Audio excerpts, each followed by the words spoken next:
नमस्कार मंडळी, तुमचं चित्रपट व्याख्याती या चॅनलवर स्वागत आहे. आज मी 2024ची महाराज ही मूवी एक्सप्लेन करणार आहे, तर व्हिडिओला शेवटपर्यंत नक्की बघा. चला तर मग जास्त वेळ न दवडता व्हिडिओला सुरुवात करूया. मूवीच्या सुरुवातीला 1830-1840चा काळ दाखवला जातो, जिथं आपल्याला करसन नावाच्या एका छोट्या मुलाला दाखवलं जातं, जो त्याच्या परिवारासोबत गुजरातमध्ये वडाड शहरात राहतो. करसन खूप इच्छुक आणि क्युरियस मुलगा असतो. तो जे मोठ्यांना करताना बघायचा त्याविषयी नेहमी प्रश्न विचारायचा, की देव कोण आहे, अग्नीत धान्यच का टाकतात, आई घोंगट का घेते, असे सगळे प्रश्न. घरवाले काही प्रश्नांची उत्तरं देऊ शकायची तर काहींची नाही. करसन 10 वर्षाचा असताना त्याची आई गेली. वडिलांनी दुसरं लग्न केलं आणि मग करसनच्या मामांनी त्यांच्यासोबत त्याला 1842मध्ये बॉम्बेला आणलं. बॉम्बे 7 द्वीपा मिळून बनलेलं एक शहर, जे एका ब्रिटिश राजाला हुंड्यात मिळालं.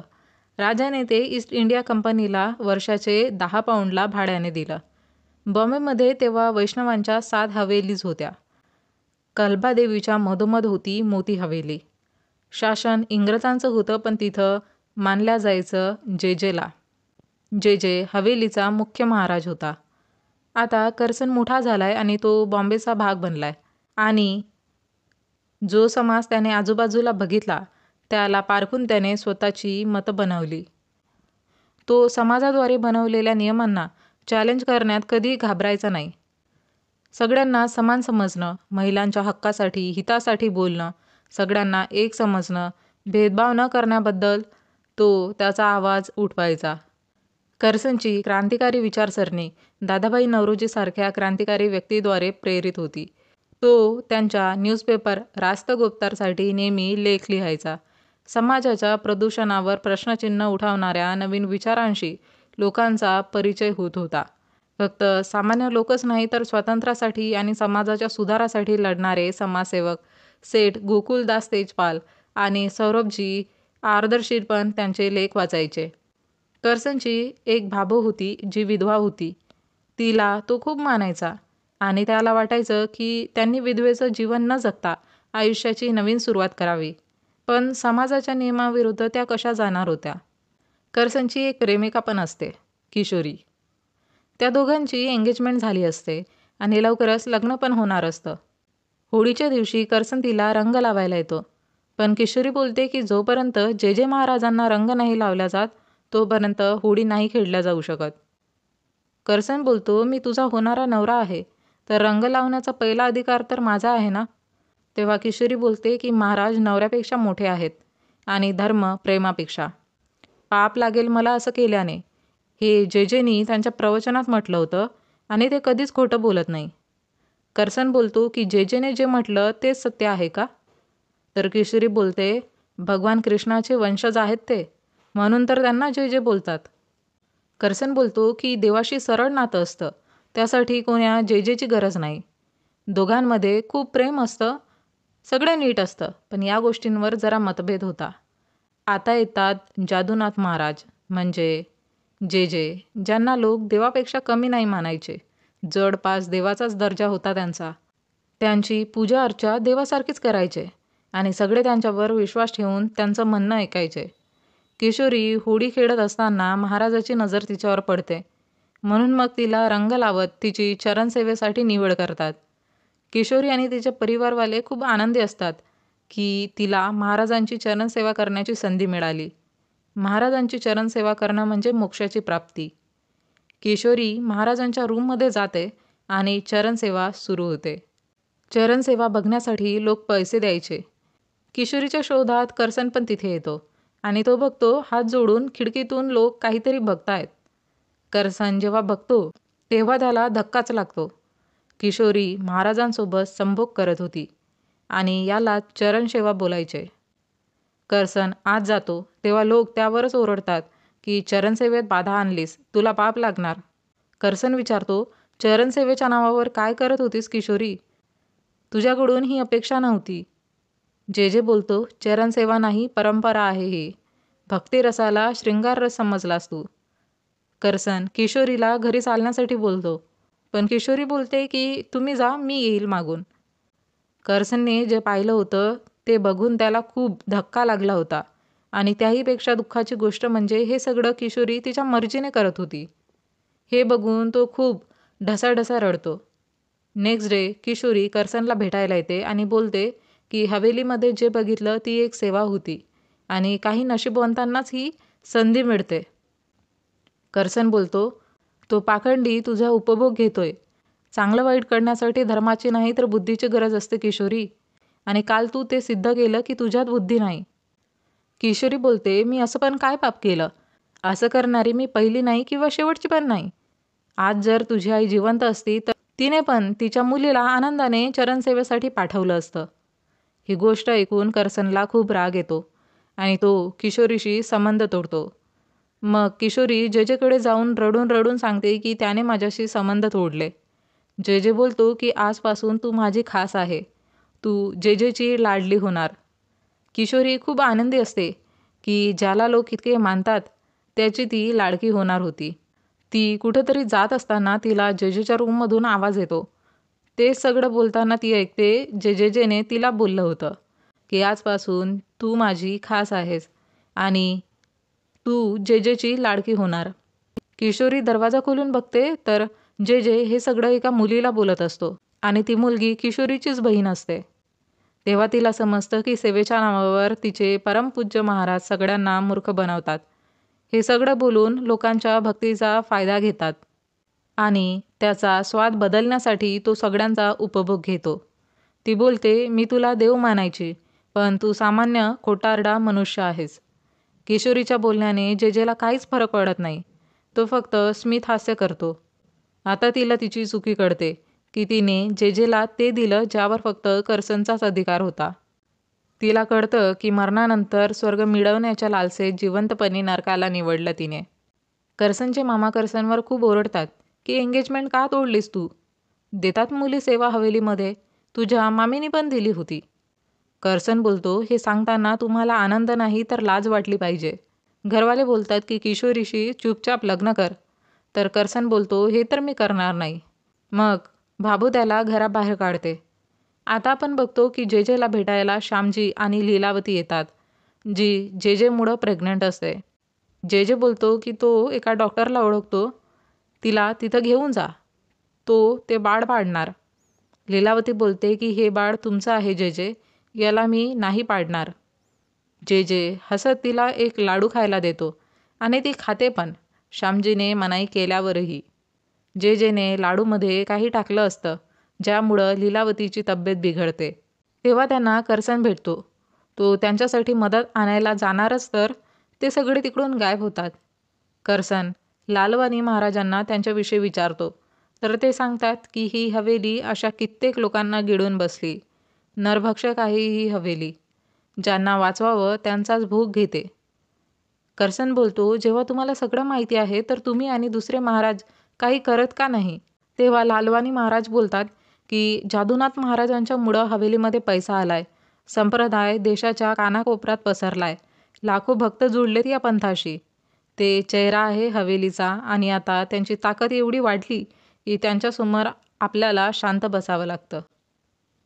हवेलीत राहून जे आम्ही करू शकलो नाही ते बाहेरून तू कर करसन. आता याविषयी पण लिहायला सुरुवात कर. करसन बोलतो की मी तर एक सामान्य भक्त आहे. जर तुम्ही प्रश्नचिन्ह निर्माण करू शकत नाही तर मी कसा करणार? लालवानी महाराज बोलतात, प्रश्न न करणारा भक्त कसला आणि जो उत्तर देऊ शकत नाही तो धर्म कसला? जो तुमचा हक्क आहे तो जर मिळत नसेल तर लढा त्याच्यासाठी. करसन बोलतो, लढाई? मी क्षत्रिय नाही महाराज. महाराज बोलतात, जन्माने नाही तर कर्माने बन.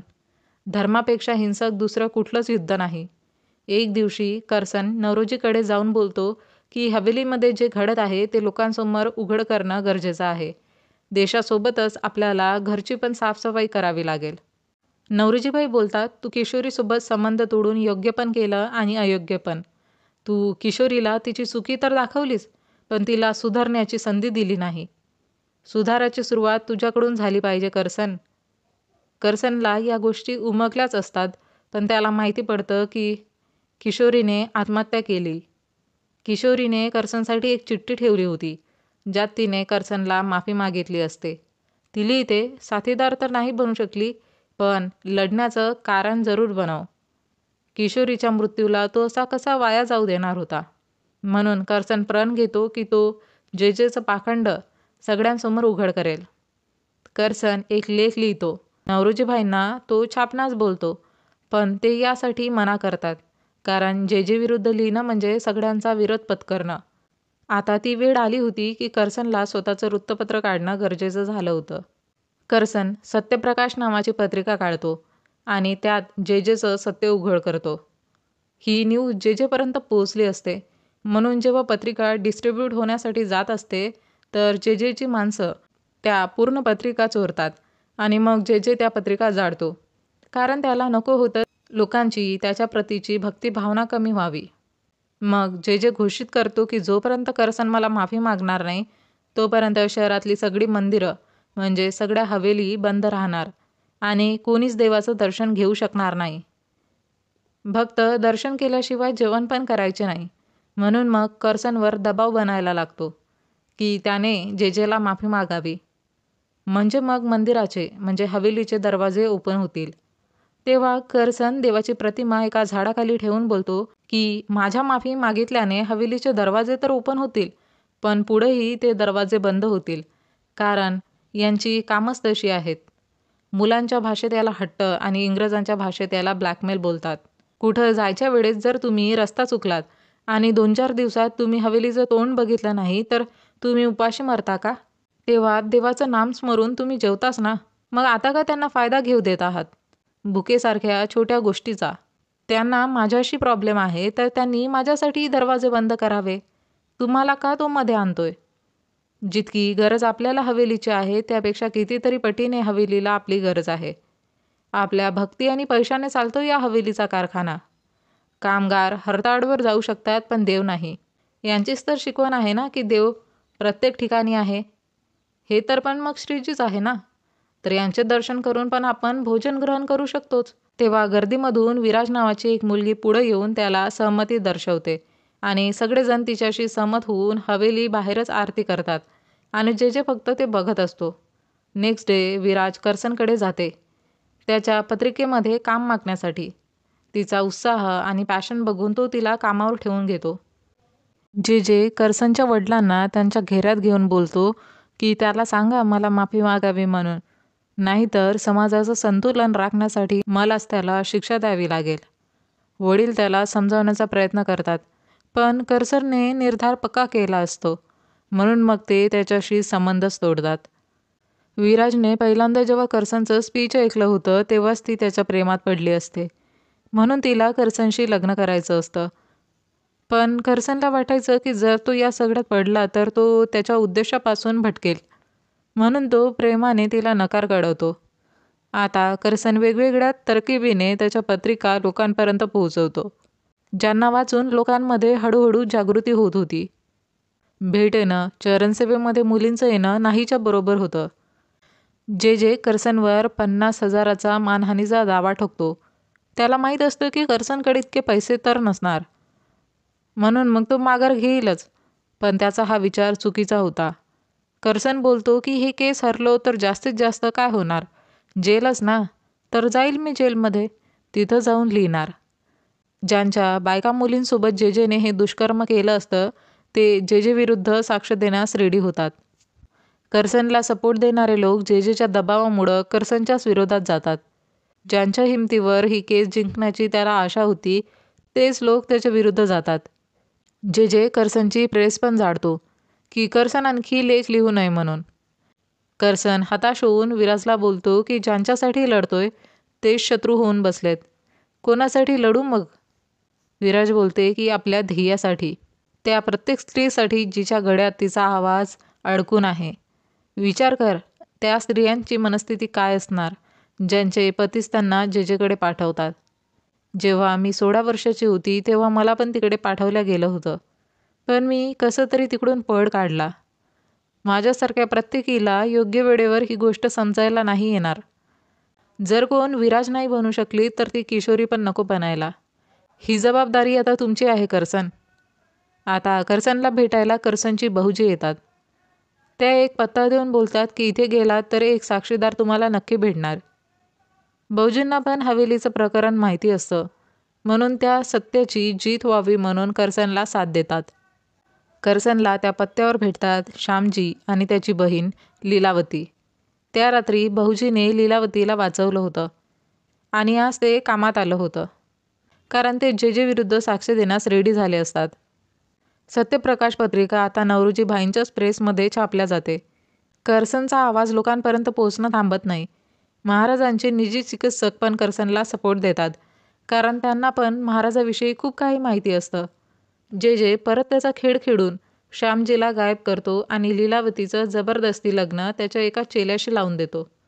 तर आता हे साक्षीदार पण कोर्टमध्ये पोहोचत नाही.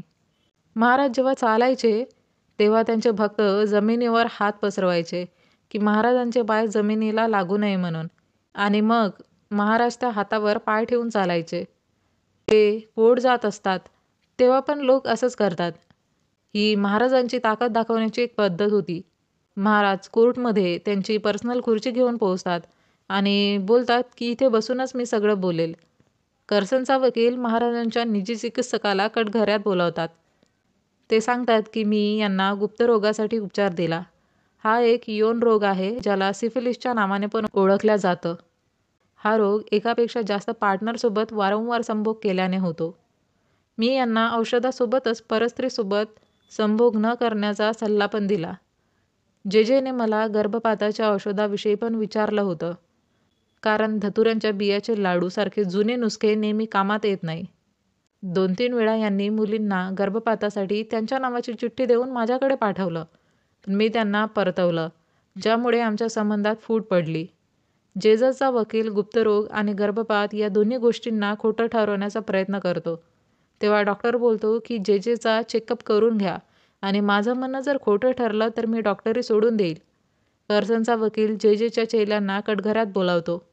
तो सांगतो की लीलावतीशी दुष्कर्म करून तिला धतुऱ्याचे लाडू खाऊ घातले की तिचा गर्भपात व्हावा म्हणून, आणि जेव्हा ती साक्ष देणार तेव्हा तिच्या भावाला यांनी गायब करून तिचं लग्न एका चेल्याशी करून दिलं की दोघांपैकी कोणी साक्ष देऊ नये म्हणून.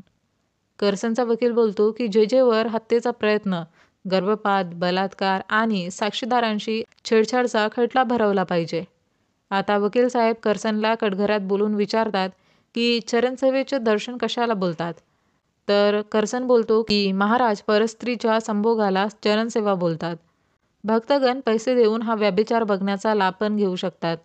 जे बोलतो की भक्तांना चरणसेवा बघण्याची संधी देऊन त्यांना मोक्षप्राप्ती करून देणं आमचं कर्तव्य आहे, सौभाग्य आहे आमचं, वर्षानुवर्षे चालत आलेली परंपरा आहे ही. तेव्हा करसन बोलतो की परंपरेचं जुनं असणं नाही तर बरोबर असणं महत्त्वाचं आहे. तेव्हा जेचा वकील विचारतो, तुम्ही चरणसेवा बघितली का? तेव्हा करसन बोलतो, हो, माझ्या होणाऱ्या पत्नीची. मग तिच्यासोबत जबरदस्ती केल्या गेली होती का, की ती तिच्या मर्जीने गेलेली? करसन बोलतो, तिच्या मर्जीने गेलेली. तुम्ही तिच्याशी लग्न तोडलं, मग तुम्हाला घराबाहेर पण काढण्यात आलं, तुमच्या वडिलांनी तुमच्याशी नातं पण तोडलं. या सगळ्या निजी समस्यांचं कारण तुम्ही जेला मानता. महाराजांविरुद्धचा राग, द्वेष तुम्ही तुमच्या लेखांमध्ये टाकता. तुमच्या निजी समस्यांचा तुम्ही सार्वजनिक तमाशा बनवला. कशासाठी? लोकांचं लक्ष तुमच्याकडे खेचण्यासाठी? नाव, पैसा कमावण्यासाठी? या प्रश्नांची उत्तर फक्त तुम्हीच देऊ शकता. करसन बोलतो की मला ना पैशाची लालसा ना कीर्तीची इच्छा. जन्माने वैष्णव आहे, कर्माने ब्राह्मण, स्वभावाने क्षत्रिय आणि ध्येय माझं क्षुद्र होण्याचं आहे. म्हणून जिथंही घाण बघतो ती साफ करण्याचा मी प्रयत्न करतो. याच दरम्यान मी धर्म, संप्रदाय यांची खूप पुस्तकं वाचली, सत्संग केली. या धर्मासाठी, संप्रदायासाठी माझ्या मनात जी इज्जत होती ती अधिकच वाढली. आणि राग आहे त्या प्रत्येक व्यक्तीवर जो स्वतःच्या फायद्यासाठी यावर दाग लावतात, या धर्माच्या अस्मितेला ठेच पोहोचवतात. ब्रह्मसंबंधाच्या वेळेस जो श्लोक बोलला जातो त्याचा अर्थ आहे की श्रीकृष्ण, तुम्ही माझे रक्षण करता आहेत. मी माझं तन, मन, धन आणि पूर्ण संसार तुम्हाला अर्पण करतो. श्रीकृष्ण, मी तुमचा दास आहे. पण हवेलीमध्ये याचा अर्थ शिकवला जातो की ज्या स्त्रियांचं लग्न झालं त्यांना हात लावण्यापूर्वी महाराजांना सोपवा. पूर्ण श्लोकाच्या तन मन धन संसार सोडून यांनी कोणता शब्द पकडला? स्त्री. कोणत्या वेदात, धर्मात, शास्त्रात, पुराणात लिहिलंय की पत्नीशी आधी महाराज संभोग करणार आणि मग पती? असे कित्येक श्लोक आहेत ज्याच्या अर्थाचा अनर्थ केला गेला आहे. हे वेद पुराण संस्कृतमध्ये आहे, तर प्रत्येक व्यक्ती वाचू शकत नाही, समजू शकत नाही. तर त्यांचा फक्त अनुवाद करा. अर्थ का बदलता? जे बोलतो की बदलत्या जगाशी बदलणाऱ्या अर्थाला समजवण्याचं काम आमच्यासारख्या महाराजांचं आहे. कर्सन बोलतो, कोण ठरवतं की तुम्ही लायक आहात की नाही? कोण देतं तुम्हाला ही सत्ता? जे बोलतो, भक्तगण देतात आम्हाला ही सत्ता. ते देतात दान, ते मागतात प्रवचन. स्त्रिया स्वतःहून सेवा देण्यासाठी येतात.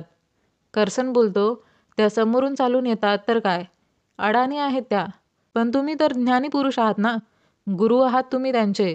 तुम्ही मना करू शकत होते, पण तुम्ही नाही केलं, कारण यात तुमची पण वासना आहे. जो दिशाहीन आहे त्याला दिशा दाखवणारा म्हणजे गुरु. पण गुरुच रस्ता चुकला असेल तर? जिथं सत्ता असते तिथे शोषण असतं. हे महाराज जातील तर दुसरे नवीन महाराज येतील, ते नवीन नियम बनवतील.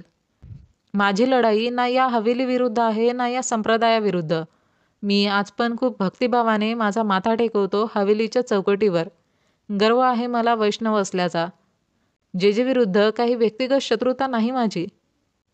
चुकी करणाऱ्याला नाही तर त्याच्या चुकाला संपवायला पाहिजे.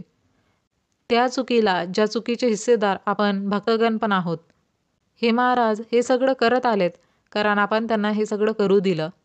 मुलीला घराबाहेर आणि सुनेला घुमट्याबाहेर नाही जाऊ देत तुम्ही. काय मजाल आहे एखाद्या पुरुषाची की तो त्या स्त्रीसोबत चरणसेवा घेईल. वर्षानुवर्ष चालत आलेलं आज नाही बदलणार तर पुढे कित्येक वर्ष तेच चालणार. धर्मगुरूंचे फक्त नाव बदलणार, किस्से तेच राहणार. धर्माला मनात मान्यता असते, ईश्वर सोबत असतो. आपल्याला त्याला भेटण्यासाठी कोणत्या ब्रिजची गरज नाही. कोणता कोणती प्रथा तुम्हाला स्वर्गाची तिकीट देऊ शकत नाही. तिथं फक्त आणि फक्त आपले कर्म पोहोचवतात. कर्सनला वाटतं की आता तर कोण विटनेस उरलं नाही तर त्याला आता शिक्षा मिळणार आणि तो रेडी पण असतो. पण तो जेलमधून पण लेख लिहिणं सोडणार नव्हता. तेव्हाच तिथं त्याची भाबू येते, जी जे विरुद्ध साक्ष द्यायला रेडी असते. तिला बघून बाकी स्त्रिया पण साक्ष देण्यासाठी रेडी होतात आणि बघता बघता आता सगळे कर्सनच्या लढाईत सामील होतात. पुढील 7 दिवसात 32 लोकांची साक्ष होते. स्त्रिया निडर होऊन स्वतःसाठी बोलू लागल्या. पुरुष त्यांच्या मुली, बहिणी, बायकांसाठी बोलू लागले. महाराजांची मानहानी कर्सनमुळे नाही तर स्वतःच्या दुष्कर्मामुळे झाली. 22 एप्रिल 1862ला कर्सनची या मानहानीच्या केसमधून निर्दोष सुटका झाली. महाराज कोर्टच्या बाहेर येतात तर आता त्यांच्या सन्मानार्थ कोणीच लेटून हात पसरवत नाही. त्यांना लक्षात येतं की सगळे त्यांचं सत्य जाणून जागृत झालेत, म्हणून ते तिकडून निघून जातात. या केसमुळं चरणसेवासारख्या सेवा बंद झाल्या. आज ज्या समाजात आपण राहतोय ते करसनदास मुलजीसारख्या महान समाजसुधारकांची देण आहे, जे शिकवून गेलेत की ईश्वर प्राप्तीसाठी कोणत्या माध्यमाची गरज नाही. धर्म देव बनण्याचं नाही तर चांगला व्यक्ती बनण्याचं माध्यम आहे. शेवटी आपल्याला रिअल करसनदासविषयी सांगितलं जातं आणि इथेच मूवीचा द एंड होतो. तर मंडळी, हे होतं महाराज मूवीचं एक्सप्लेनेशन. हा मूवी आणि माझं एक्सप्लेनेशन तुम्हाला कसं वाटलं ते कमेंट करून नक्की सांगा. व्हिडिओ आणि एक्सप्लेनेशन आवडल्यास व्हिडिओला लाईक, शेअर, कमेंट करून चॅनलला सबस्क्राईब करा आणि सोबतच बेल आयकॉनला प्रेस करा, म्हणजे येणाऱ्या प्रत्येक व्हिडिओची नोटिफिकेशन तुम्हाला सर्वात आधी मिळेल आणि तुमचा एकही व्हिडिओ मिस होणार नाही. चला तर मग भेटूया लवकरच एका नवीन व्हिडिओमध्ये. तोपर्यंत टाटा, बाय बाय.